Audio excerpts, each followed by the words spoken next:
नमस्कार दोस्तों, आप सभी का मेरे YouTube चैनल परीक्षा ग्रुप में हार्दिक अभिनंदन है, स्वागत है। तो प्रिय विद्यार्थियों, मैं आपके लिए संचार से संबंधित और ITC सूचना और संचार प्रौद्योगिकी से संबंधित मल्टीपल चॉइस क्वेश्चन लेके आता हूं।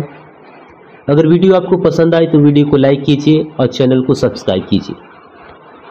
तो चलिए, आज का हमारा पहला प्रश्न है, धारणाओं और विचारों और संदेशों का मौखिक एवं गैर मौखिक प्रतीकों में रूपांतरण किस नाम से जाना जाता है।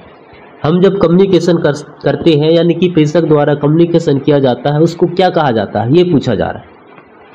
तो ऑप्शन है ए मार्गीकरण, बी नियंत्रित संप्रेषण, सी कूट लेखन और डी विकुटन। तो इसका सही आंसर होगा सी कूट लेखन। कूट लेखन यानी कि एनकोडिंग करना, प्रेषक के द्वारा जो बातें या संकेतों के माध्यम से जो कही गई है उसको कूट लेखन कहते हैं, यानी कि एनकोडिंग की इंग्लिश में कहा जाता है। तो इसका आंसर सही होगा। और ऑप्शन डी है यहाँ पे विकुटन। विकुटन यानी कि डिकोड करना। जब सूचना प्राप्त किया जाता है संप्रेषण के द्वारा प्राप्तकर्ता को, तो प्राप्तकर्ता उसको डिकोड करता है, यानी कि उसको ग्रहण करता है, उसको समझने की कोशिश करता है, उसी को डिकोड या विकुटन कहते हैं। तो इस प्रश्न का सही आंसर होगा सी। आगे हम देखेंगे, संप्रेषण की क्रिया में जब प्रदाता और आदाता संदेश भेजने और प्राप्त करने के संदर्भ में अपनी भूमिकाओं की अदला बदली करते हैं, तो यह क्या कहलाता है। पहला ऑप्शन है सार्वभौमिक प्रतिरूप, बी है समव्यवहारात्मक प्रतिरूप, सी है एकल प्रवाह प्रतिरूप और डी है बहुलवादी प्रतिरूप। तो इसका सही आंसर होगा ऑप्शन नंबर बी समव्यवहारात्मक प्रतिरूप, यानी कि एक प्रेषक के द्वारा संचार किया जाता है, इसके बाद उसको डिकोड कर लिया जाता है, यानी कि प्राप्तकर्ता उसको प्राप्त कर लेता है। इस प्रकार से उन दोनों के बीच में जो संचार होता है उसको समव्यवहारात्मक प्रतिरूप कहते हैं। तो ऑप्शन नंबर बी इसका सही है। संप्रेषण में विद्यार्थियों की सहभागिता को प्रोत्साहित करने वाला शिक्षक निम्नलिखित में से किन्हें सुनिश्चित करेगा। यानी कि लर्नर या स्टूडेंट की सहभागिता को बढ़ाने के लिए, पार्टिसिपेशन को बढ़ाने के लिए शिक्षक क्या करेगा। ऑप्शन है ए विरोधाभासी विचार, बी आत्मसम्मान, सी कक्षा में प्रदर्शन, डी वृत्तिक विकास और ई द्विचर विकर्षण। को नीचे दी गए विकल्पों में से सही उत्तर का चयन करना है। तो इसका सही आंसर होगा ऑप्शन नंबर सी, बी, सी और डी। बी आत्मसम्मान, सी कक्षा में प्रदर्शन और डी वृत्तिक विकास। ये विद्यार्थियों की सहभागिता को प्रोत्साहित करने में शिक्षक इन्हें सुनिश्चित करता है, शिक्षक इनको अपनाता है। सूची फर्स्ट के साथ सूची सेकंड मिलान कीजिए। यहाँ पे मिलान वाला प्रश्न है। एक तरफ संप्रेषण बाधा है, कम्युनिकेशन के बैरियर है, और दूसरी तरफ इनके विवरण है, इनको हमको मिलाना है और नीचे दी गए विकल्पों में से सही उत्तर का चयन करना होगा। तो सबसे पहले यहाँ पे है शारीरिक बाधा।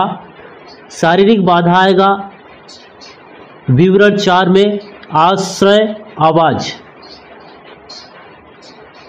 मनोवैज्ञानिक बाधा, मनोवैज्ञानिक बाधा आएगा आपका पूर्व प्रवृत्त धारणाएं, यानी कि मन में जो धारणाएं हैं पूर्व से।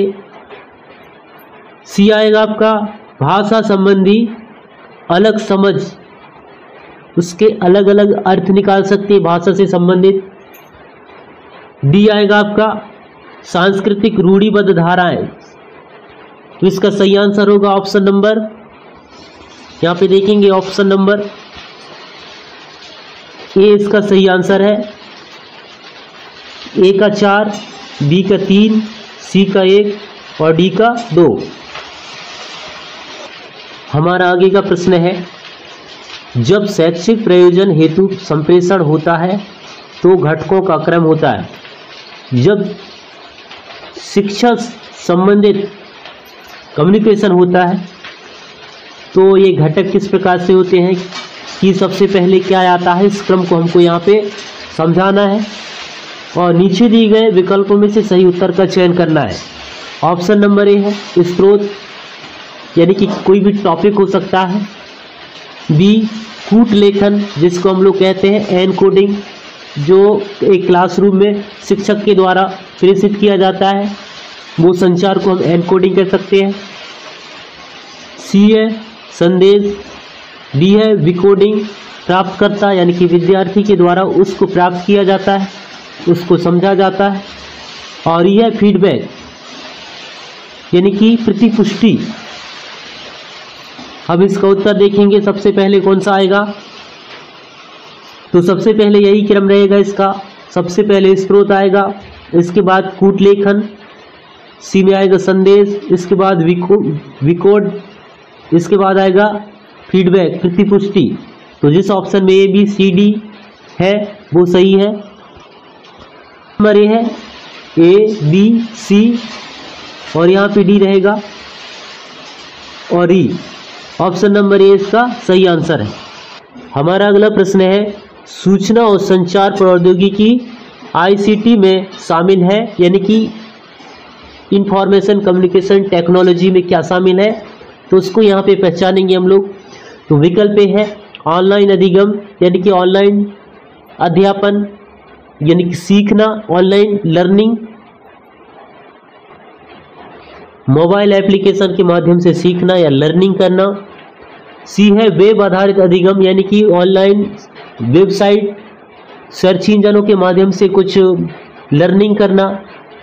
और डी है उपर्युक्त सभी। तो सही विकल्प का चयन करना है हमको। तो इसमें सही आंसर कौन सा आएगा, इसमें सभी आएंगे तो ऑप्शन नंबर डी होगा, मतलब ऑनलाइन अधिगम भी आएगा, मोबाइल एप्लीकेशन के माध्यम से अधिगम है, वेब आधारित अधिगम है और ये सब उपर्युक्त सभी है। तो इसका सही आंसर ऑप्शन नंबर डी होगा। आगे का प्रश्न है मल्टीमीडिया के घटक, अर्थात मल्टीमीडिया में क्या क्या शामिल है। ऑप्शन ए है टेक्स्ट और ऑडियो, यानी कि कुछ लिखावट और म्यूजिक। ऑप्शन बी वीडियो और ऑडियो। ऑप्शन सी केवल वीडियो शामिल है मल्टीमीडिया में, या फिर ऑप्शन डी टेक्स्ट और ऑडियो और वीडियो। तो इसका सही आंसर होगा टेक्स्ट ऑडियो और वीडियो। ऑप्शन नंबर डी सही आंसर है। संक्षेप अक्षर CD रोम का पूरा नाम क्या है। ऑप्शन ए है count disk random only memory. B है compact disk run only memory. Option C compact disk read only memory और option D count disk raw only memory. तो CD रोम का पूरा नाम यहाँ पे है compact disk read only memory. Option number C सही होगा। इसके बाद वाला प्रश्न है पाइथन एक खालिस्तान है। ऑप्शन ए है प्रोग्रामिंग लैंग्वेज, बी है ऑपरेटिंग सिस्टम, सी है सर्च इंजन और डी है स्नैक।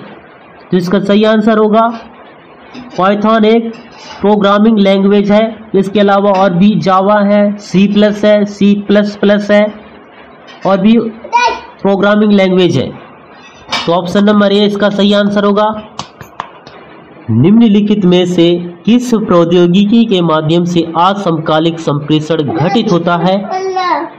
ऑप्शन नंबर ए है टेली कॉन्फ्रेंसिंग। ऑप्शन बी है वर्चुअल क्लासरूम। ऑप्शन सी है वीडियो चैट। ऑप्शन डी है ब्लॉग। ऑप्शन ई है डिस्कशन बोर्ड और ऑप्शन एफ है वीलॉग। सही विकल्प का चयन करके यहाँ पे उत्तर बताना है। इसका कौन सा आंसर सही होगा हम लोग देखेंगे। आंसर होगा ऑप्शन नंबर डी ब्लॉग, ई डिस्कशन बोर्ड और एफ वीलॉग। जिस ऑप्शन में ये डी, ई और एफ है वो सही होगा, तो ऑप्शन नंबर सी सही है इसका।